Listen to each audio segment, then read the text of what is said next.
Vous abonnez massivement sur la chaîne. Allez tous vous abonner sur la chaîne Diaspo Sport 243 avec Jerry Kwakala. On est ensemble. Allez, salut. Bienvenue sur Diaspo Sport 243. Comme vous le savez, ici nous parlons du sport en général. Mais aujourd'hui, je vais parler du football comme vous le savez. L'actualité domine. Dans 6 jours, nos léopards vont se déplacer pour Abidjan pour affronter la sélection guinéenne des Sili National. J'aurais aimé vous rester branchés sur ce nouveau numéro. Comme vous le savez, si c'est la première fois de nous regarder sur notre chaîne, j'aurais aimé vous puissiez vous abonner, vous activer la cloche de notification pour rater aucun de nos prochains contenus. Merci, je vais parler de la conférence de presse. Comme vous le savez, Sébastien Desabre a été reçu là-bas, journaliste Nabiso, là où il a parlé de tout. Il a parlé de tout. Il y a des gens qui se posaient des questions pour les binationaux. Il y a des gens qui ont posé des questions pour le système de jeu Otobe Telaka, qui est le système 4-2-3-1, 4 défenseurs, 2 milieux récupérateurs, 3 attaquants et puis attaquant de pointe moko. Il était clair pendant la conférence. J'ose croire que babone nanga batu landanga bolanda ki conférence wana ndenge Sébastien Desabre alobelaki oyo ezalaki babinationaux et puis na dispositif na ye.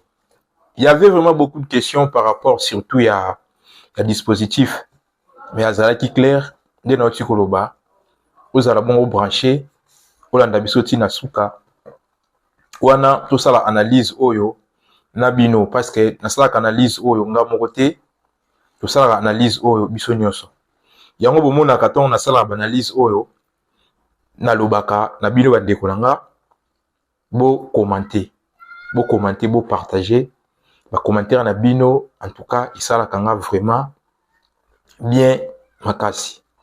Donc Sébastien Desabre alobelaki makambo ya ba binationaux. Sébastien Desabre alobelaki makambo ya dispositif na système de jeu. Sébastien Desabre alobelaki sous likambo ya objectif na une équipe nationale. Lui pour lui plutôt pour Sébastien Desabre veut gagner la CAN. Tolobela sous mambo ya salaire ya Sébastien Desabre. Parce que pour le salaire à Sébastien Desabre, Batebele va se poser des questions. Même Ngamorope va se poser beaucoup de questions concernant le salaire à Sébastien Desabre. Mais Sébastien Desabre était clair par rapport au salaire naïe à l'obéla Kiango. Donc là, tout le monde Sébastien Desabre l'obaki. Sébastien Desabre alobelaki makambo ya babinationaux. J'ai fait une émission, c'était la semaine passée si je ne me trompe pas, où je parlais de Mavididi, où je parlais de Van Bissaka. Et ça qui n'a pas balobaki ou non, Sébastien Desabre a contacté Bangote, Sébastien Desabre a contacté Kibango, Sébastien Desabre, il a même embébélé pour Sébastien Desabre.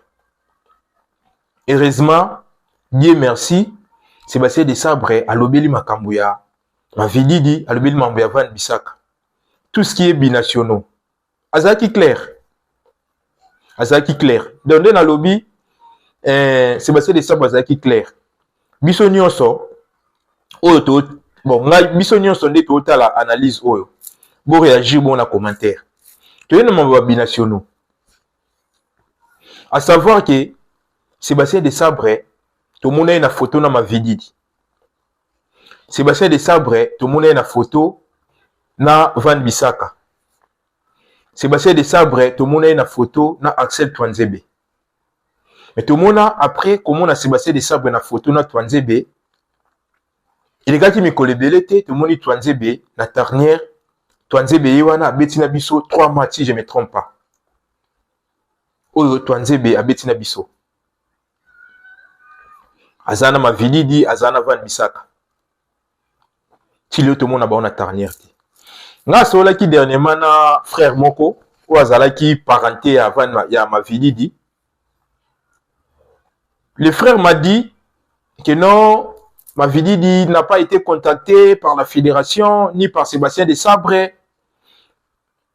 Mais moi je ne pense pas que Mavididi n'a jamais été contacté par la fédération ou bien par Sébastien Desabre. C'est faux. Prévané, on a tous vu la photo où Zalaki Sébastien Desabre n'a Mavididi. Après, Sébastien Desabre était clair en disant que lui, il ne va plus courir derrière les binationaux. Il a dit aussi, il y a des binationaux qui ont refusé de jouer avec les léopards. Les binationaux et belé, refusant na bango, Kobeta, catégoriquement. Il a bien dit, il y a des binationaux qui ont refusé catégoriquement de pouvoir jouer avec les léopards. Après, à Kolobassou soulié, à courir derrière les binationaux. Donc, à savoir, moi, je confirme que Sébastien Desabre, étant professionnel, étant responsable, il ne voulait pas citer les noms des binationaux qui n'ont pas voulu jouer pour la République démocratique du Congo. Donc, ça ne sert à rien qu'on puisse parler des binationaux qui ont refusé catégoriquement de jouer avec nous. Parce que quand on parle des léopards, on voit les Congos, on voit les Congolais. Même vous qui me regardez là, vous êtes des léopards. Même moi, comme je suis là, votre analyse, c'est je suis léopard. Donc voilà. Azaki clair. Aboye qui n'est cité banon. Aboye ko cité banon. Et puis pour Nangaï, tout ça toujours quand on a des binationaux. Pour Nangaï, on a une très bonne équipe. N'habitez bande commune de Bolandanga. Vous tous qui me suivez, quant à moi, on a une très bonne équipe. Tout ce qui est Mavididi, tout ce qui est Van Bissaka, tout ce qui est Mateta, tout ce qui est Kalimwendo, quant à moi, Bayate, ça ne va rien changer. En tout cas, je sais que Batumoussous peut-être dans le Baboye, plaire Bangote, mais Bandeko Baolandanga, ceux qui SCP Subinote, n'a s'excuser Boli Misanga. Mais moi, je partage le même avis dans Sébastien Desabre. On ne peut pas être là, nous on a besoin d'avancer, de courir derrière les binationaux, viens jouer avec l'équipe nationale, viens jouer avec les léopards. Oh non, je vais voir, je vais réfléchir. Oh, comment ça? Prenons l'exemple de Bano Lukaba Sadik. À 19 ans, il n'a pas eu le temps de pouvoir réfléchir pour pouvoir choisir la République démocratique du Congo. Noah Sadiki, né en Belgique, il a des papiers belges, il a la nationalité belge. Mais, Andimi Kobetana Bisso, à 19 ans. Ngalael Mukaou, lui aussi, c'est pareil. À 19 ans, il a accepté de jouer avec la République démocratique du Congo. Donc, pour Nanga, ils ont méchanceté, ils ont jalousie. On appelle aux jaloux, pourquoi parce qu'on a tapé chouette, on a tapé sous balité. Donc, pour Nanga, je partage le même avis dans Sébastien Desabre. Donc, on va se concentrer, on va jouer autre chose. On a joué la CAN, Tobimaki 4e la CAN, on a joué la demi-finale. On joue les éliminatoires de la Coupe du Monde où ils ont jumelé la CAN, autre ça qualifié. On va quitter. On va quitter. Et puis, prévenez dans le poste Oyo, binational, on va être moins fier. On a des bons joueurs. On a Banza qui a 5 billes dans les championnats turcs. On a Essende qui marque. On a Fisson Mayele. À tout moment, Kotaka, il fait la différence. On a Cédric Bakambu. On a Cédric Bakambu. On a 4 bons attaquants de pointe. Donc, Mateta Aya, Ayate. Nani Kalimwendo Aya, Ayate. Équipe de M. Zaka bien. to mekana nous peut ko chlore nanu sujet o ya ba binationaux o ba fier wana ba fier. Donc to se contenter na autre ça na bango. Si les sabres étaient clairs, c'est lui le responsable, c'est lui le maître, c'est lui le numéro 1 équipe nationale. Lui-même il a dit que il a courir sous derrière ma binationauté. Si tu veux jouer avec ton pays d'origine, si tu veux jouer avec le pays de tes ancêtres plutôt, il y a qu'à Ndima Gobeta Nabiso, Torobeta. Et puis Léopard, c'est le roi Léopard à Kalaté. Léopard à Lelo, Sérieux comme Makasi. Sérieux Zali, prévané, tout le monde a aimé Maswaku. Alors, qui a mon interview na Moboye. Léopard au bango adeko yoka. Na Léopard au Isa Lelo. Isa Léopard mon côté. Prévané Maswaku sur la Betty Kan au Yerozala. Si je ne me trompe pas, troisième Kan nae. Ouais, si je ne me trompe pas, Ezala, troisième Kan ya Maswaku. Si Maswaku avait accepté, Moutou habita Première Ligue, Moutou habita vraiment de Chelsea Babi. Et bon, jouer à Moussous au Baza Peka niveau moi Maswaku au Bazoa Kobo ya Robita. Tout si Kabango. Tout si Kabango. Quant à moi, on a une très bonne équipe.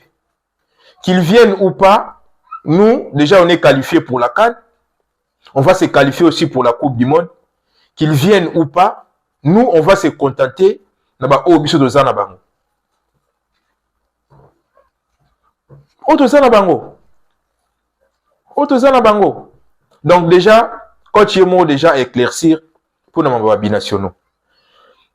Abonné nanga, nabato oyo, bagota nanga baza abonné te, ndi na toujours réagir na commentaire.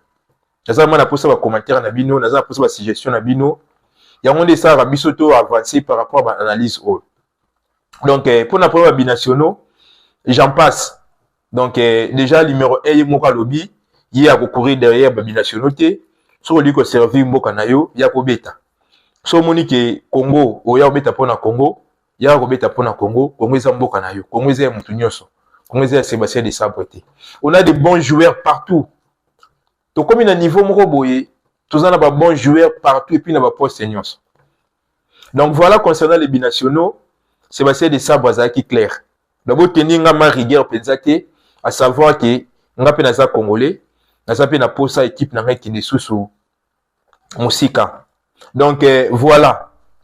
Dans le bel qui Kambouya, dans le bel comme dispositif. Dans le bel comme dispositif, bat musuwa le binanga oh yo za coachité, yo za boete, yo za boete. Tout le monde qui ba journaliste sportif au bazalaki devant Sébastien Desabre. Et ils ont posé des questions à Sébastien Desabre par rapport à notre dispositif Otobetelaka, bi attaquant des pointes moko. Sébastien Desabre azaki clair. Parce que c'est lui le maître des jeux. Moi, jusqu'à présent, on a toujours félicitations à Sébastien Desabre. Bravo. Mais à savoir que l'erreur est humaine. Sébastien Desabre, il y a mon lobby en haut. Le lobby n'est pas na Wissa. Le lobby Wissa na Brentford, par exemple, utilisé bango, il y a un Ngwemo. Brentford a mis un dispositif, il y a 3 défenseurs, défense plate. 3 défenseurs, 5 milieux de terrain, 2 attaquants de pointe. Des attaquants de pointe wana, oui ça c'est retrouvé un attaquant de pointe wana, des attaquants de pointe wana likolo. Batuni coach, système tobetaka, dispositif tobetaka. Oui ça a mal utilisé dans Léopard. Voilà ça la question va confondre sur batuna qui Sébastien Desabre par rapport à dispositif nabiso. Sébastien Desabre il moka lobby que la prochaine match, prochaine journée, prochain match au Robeta, à Robeta système il y a 4-4-D. 4 défenseurs, 4 médiateurs, 2 attaquants de pointe. Si tu remarques au banda, tu vois qui can si tu as un éliminatoire oyo. Attaquant na biso, bazan a problème ya ko marquer ba bi, 2 bi, 3 bi na match. Mais chaque Elia l'a fait face à Tanzanie, mais il était remplaçant. Nous notre souci et notre souhait est que na match boye oui, ça a marqué, là, on a marqué, essaie de marquer. Fisson il a marqué. Fisson il a zo sala yango mais à côté à kokota. Na dispositif obiso do beta kawana attaquant de pointe moko. Yango no moni ezaki soulevé na ba journaliste na zo bandela. ils a passé même aux grand neuf mots ya makasi bonye na Léopard. Nous avons toujours un système, nous avons toujours na difficulté wana ba numéro 9 na biso batsaka babi. Parce que dispositif wana et c'est nga biso dozala na médiateur makasi. Tandis que ba médiateur makasi o ba boujaka. Tu peux qui charge wana na Gaël Kakuta. Libi akan abande ko sala yango. Mais après abande so ko sala yango te. Là il faut qu'on se le dise. Donnons la chance aux jeunes au Baye, Noah Sadi qui tout a bandé bazo bêta. Mais match au bêta qui lobina na As Rome.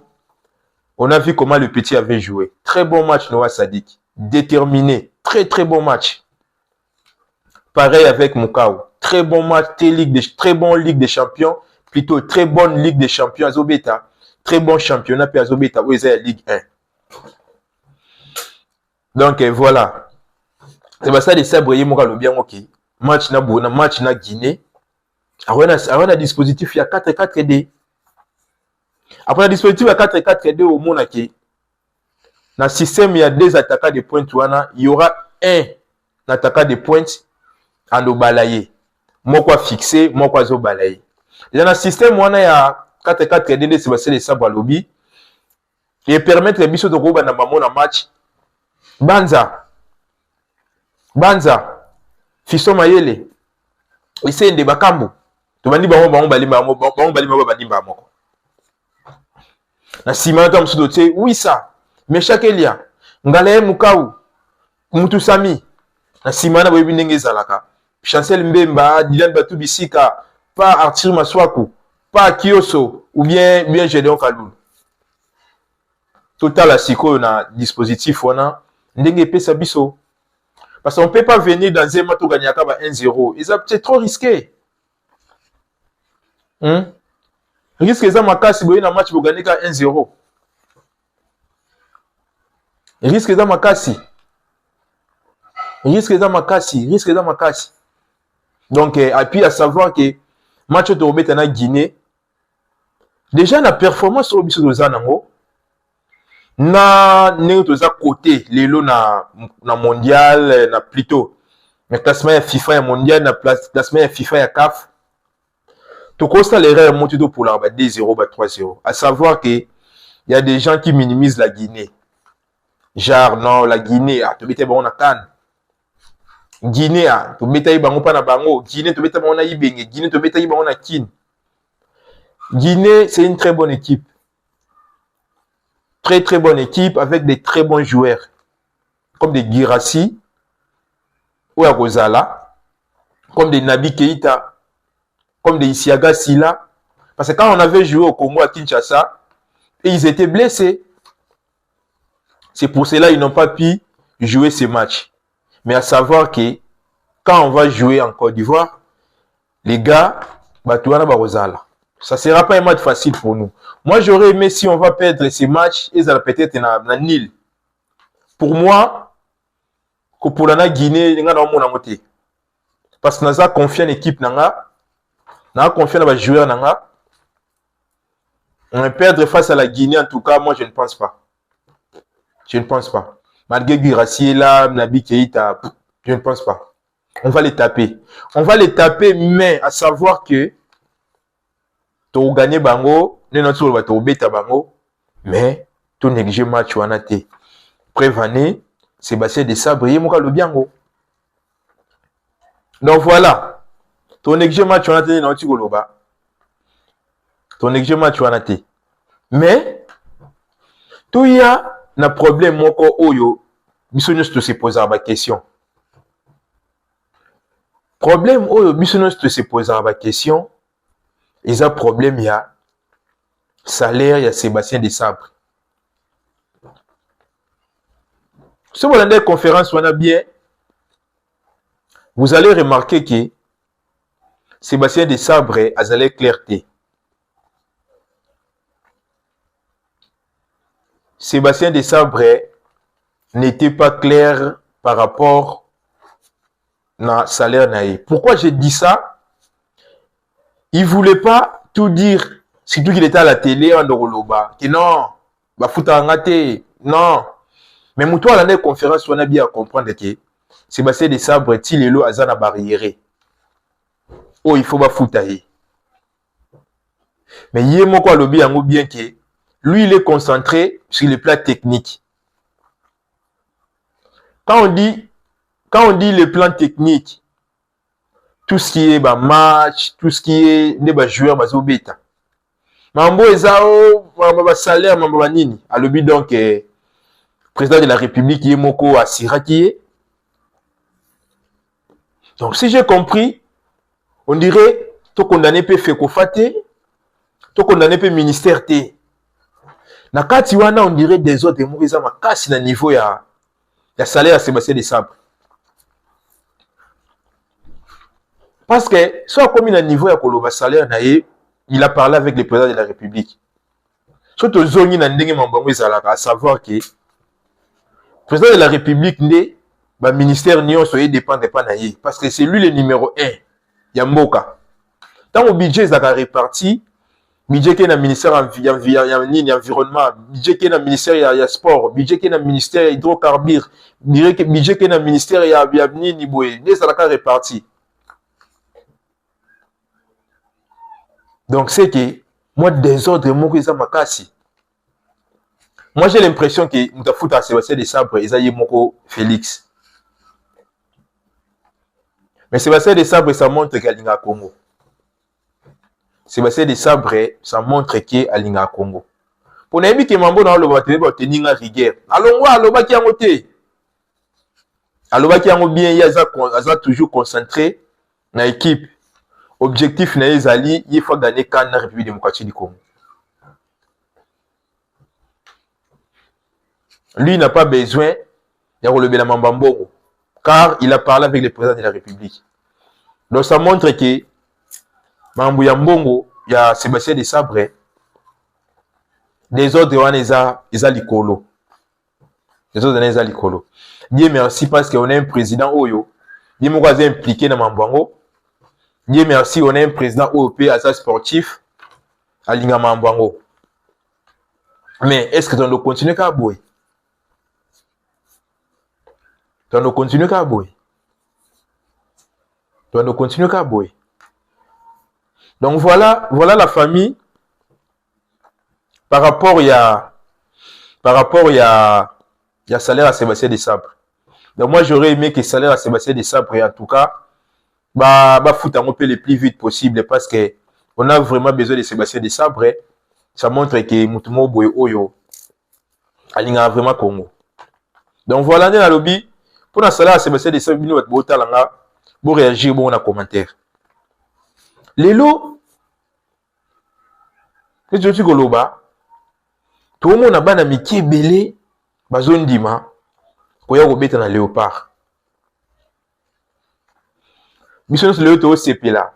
Ah muka waye. Noa Sadik aye. Mutuboye. Tout le bien makambo ya live oyo na salaki. Live oyo mkoko amala salaki na ba mayele na ba tebele. Ça montre que au sein à léopard ezape na ba bêtise mo boye. Otobenga trop se voiler terre. Otobenga système fina muninga système kindoki. Donc il est les opérations à léopard.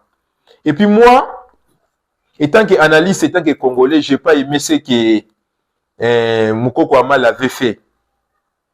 Dans un live, il a déjà Mutumoro Boyo Aza Koni Ayebani international.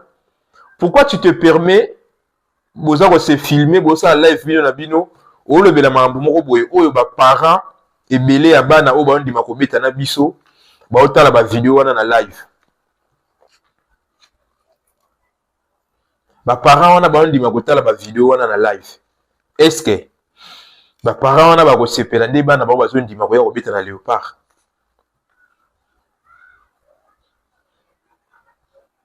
Ba parents wana ba ko ndima bana na bango ba ya kobeta na léopard. Place o ezara so muto alali ba obimela ye ba ofina ye.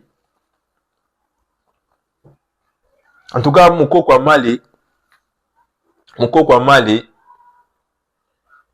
nga naza vraiment na regret. Léopard eza ya mutu te. Léopard eza ya Congolais nyonso. Le Congolais nyonso aza na intérêt pour na Léopard. Tout Congolais peut aza l'intérêt pour na Léopard. Léopard eza ya mutu te. Léopard eza ya Congolais nyonso. Ata mwana mo aza na 3 ans, aza na droit. C'est Léopard eza Congo, Congolais nyonso aza na droit ya Congo parce aza Congolais. Mukoko Amale ozalaki na droit te ya kosala live koloba makambo wana. Et puis mambo ezala nango na bamboka nyonso. Ezala nango na bamboka nyonso. Là où ba joueur basangani ezaka na balle te partout, même na ba misala, même na ba famille mambo ezaka. Mais je n'ai jamais vu que mutumo bozo lobelango boselongo pe live bo lobelango. Isaki bien te. On atalaki na émission ya confrère moko famille moko ya frère na biso moko boye auto terre kombo na ye. J'étais son nom. J'étais son nom. Parce que maman na bengi alobi abi ah nga mwana ngai batie pression andimi ko beta pona Léopard. Léopard ngonde makambo ezaka kuna Léopard ngonde yango yo.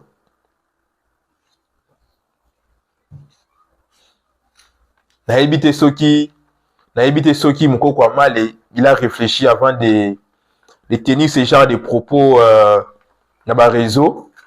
En tout cas, moi, vraiment, je suis désolé, mais Faina Lobelango parce que et ça là qui est bien été. Puis c'est ça va tout qui est par rapport à propos à Fisson Mayele.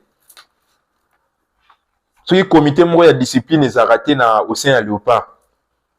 Pour c'est là on va sanctionner Fisson Mayele.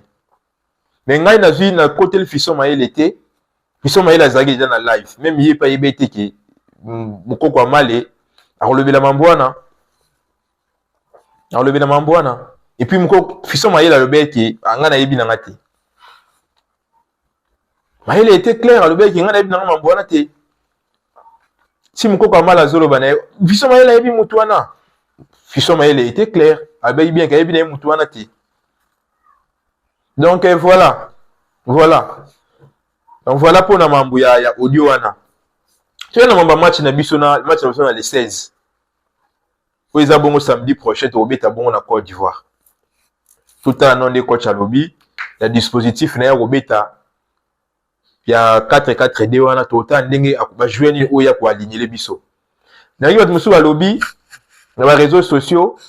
Oh non, pas mes cabas joueurs. Moi j'aurais aimé si Sébastien Desabre va donner la chance dans le Léopard au Babé Taraté et Zalana Kina Éthiopie. Je répète, parce que la Guinée a une très bonne équipe avec des très bons joueurs. On ne peut pas aller là-bas pour, bon, je dirais pas pour tester, parce que déjà, qu'on a déjà Léopard, on a la même bande à Bissot, même les joueurs titulaires, c'est des bons joueurs. C'est des bons joueurs. Donc moi, je ne pense pas que ce Sébastien de Sabaki Kuna, Tse Kioso, Tse Mutubo, Saliboé, Alongoli Mayela, Tse Mutubo, Salibo, Tse Boé. Pour appeler un résultat, moi, décevoir Bissot. Moi, je ne pense pas. Car on a des bons joueurs. Mais moi, j'aurais aimé de Sébastien de Sabre à garder toujours noyau na Yoana Zaranango. À garder toujours équipe Wana. À garder équipe Wana. Pour n'engager qu'on perdre na Guinée, il faut la Bissot nil. Et c'est la Bissot nil qui te vend peu boy sur 15-15, mais sur 15-13. C'est 15-13. Et ça, Bissot fait bien. Comme ça, on donne un Bissot à Kini. Tu peux s'y ok, ce point, on a groupé ça que ce chance, parce que c'est un bon défenseur. Déjà, que ce peut commencer les matchs, peut débuter les matchs. Mais, idem, nani, comment il s'appelle? Kaloul aussi, déjà, il a fait un très beau match, tout le monde qui n'a Tanzanie, Dar es Salaam.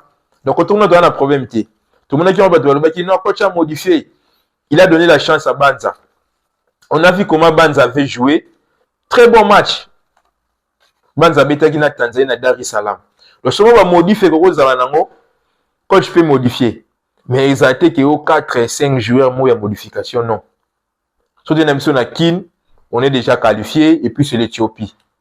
Moi je ne pense pas que l'Éthiopie m'a couru à Kin, Bandima na Poto, Fayoulou, latéral droit Kioso, axe central Bouchiri, na Dylan Batubisi kana 3 Jordi et nani Kayembe, na 1006 na biso de 8 ans Mususu Mukaou, 2006 na biso Mukaou, tout c'est Noah Sadiki, totie kuna ta mususu nani boy Twanze Bitnani plutôt, totie boy Silas Katompa, totie kuna Meshakele, totie boy Simon Banzana Esende. Je ne pense pas que Éthiopie pe na kina biki. L'analyse au na dispositif au j'aurais aimé pour réagir na commentaire et tout ça là. Wenza concept na biso, ils aura des missions na biso ya Diaspora Sport tout ça là analyse na biso. Pour na Léopard. Donc quant à moi, nazaki vraiment content de voir à propos Oyo, Sébastien Desabre à Lobaki, la conférence wana. Donc, binationaux Oyo, à ça qui s'accate donc, pour n'en pas tout bon de l'aité. Tout le monde y a même Pierre Kaloulou, oh, le loisas snobé. Pierre Kaloulou ne fait pas partie à effectif, il y a effectif équipe de France. Arnaud Kalimuendo, Mateta. Bon, c'est loisas snobé. Tout bon, ça n'a bango. On ne peut pas rester là juste pour tout le monde de la jouer à Mobo et Oyo. Non, non, moi je ne suis pas prêt pour jouer avec le Congo. Moi je ne suis pas prêt pour jouer pour le Congo. Non, mais il n'est pas prêt. Il reste chez lui. L'équipe n'a pas de les gars, tous se contenter de bango. Avec cette équipe, on est déjà qualifié à la CAN. Avec cette équipe, on va se qualifier pour la Coupe du Monde. Avec cette équipe, on va gagner la CAN. Avec cette équipe, on fera une très très bonne Coupe du Monde. Je sais de quoi je parle. On a une très bonne équipe avec des très très bons joueurs. Prévenez tout le monde à chaque jour. Tout à l'évolution va Léopard. Mouka Wazo Mata. Noah Sadi titulaire indiscutable Wazo Mata. Moutousami Kolobelate. Charles Piguet Kolobelate. Chancel Bemba jusque-là, il ne joue pas dans le club naïe. Ta performance à Sabiso. Dylan Bantou Bissika, titulaire indiscutable de l'équipe naïe. Maswa Kolobate. Kioso Kolobate. Kaloulou Kolobate. Qu'est-ce que vous voulez encore? So mutalobi akoyati. Tutiki ya roya na été. Mutarolobaki akoyati. Tutiki ya roya na été. Aya na été. Donc merci. Déjà la semaine prochaine à partir de jeudi, vendredi, regroupement iso banda déjà ba Léopard na biso. To préparer match na biso na Guinée. Donc voilà pour l'analyse d'aujourd'hui. Merci na batunyo so oyo botali biso. Botalinga na chaîne na biso analyse. Merci na batunyo so pe o basabonaka. Je suis reconnaissant et j'en serai toujours reconnaissant car quand vous abonnez et puis ça en force. Objectif na biso ezali 10K. On a 2K to na 3K ya abonnés. Ou puis ça biso force. Pour même sorti na 10K car na CAN Torozala, bota la CAN exclusivité, et puis bota la CAN en direct, tout ce qui est les à côté, bota la yango na Diaspora Sport. Car on a Maroc, na zaka na 2 heures na Maroc. Je prendrai le vol Paris pour Casablanca. Si les Léopards seront logés à Casablanca, Dieu merci. Si les Léopards seront logés à Marrakech, je prendrai mon vol Paris pour Marrakech. Donc, continuez à vous abonner.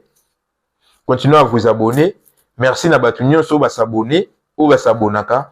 Merci bien na batunyo so tout ça émission na bango ou ba komelanga na ba commentaire. Continuez comme ça car c'est ça qui fait en sorte que tout le cas d'information tout sera toujours à jour tout sur la pour na Léopard na biso. N'ai jamais trahi le Congo. Donc, merci. On se retrouve pour le prochain numéro. Et puis, na ba sujet Moussou Yassika. Donc, merci. Tout le monde a dit bon, balasima.